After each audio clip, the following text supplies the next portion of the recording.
à 3 reprises des attaques ce qu'on considère comme des attaques contre la Guyane, parce que c'est très dévalorisant de présenter toujours la Guyane comme étant finalement une sorte de poubelle tropicale où on envoie les gens dont on veut se débarrasser. C'est quand même, quand on couple ça à l'image du bagne, on voit bien que c'est injurieux pour la Guyane et pour les Guyanais.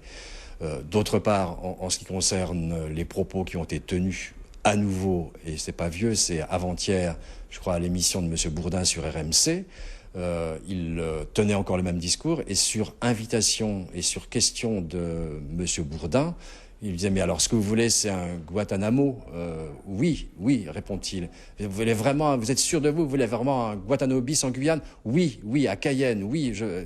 Et après, il explique qu'il veut donc qu'on puisse les mettre dans un univers carcéral, à la condition qu'ils soient soumis à un droit qui est exorbitant du droit commun, que ce soit pas le droit commun, et que c'est toujours l'idée comme quoi la Guyane est finalement hors de la France, puisque hors des frontières ou de l'autre côté de l'océan Atlantique, c'est parfaitement intolérable. Les Guyanais sont des Français à part entière et pas entièrement à part.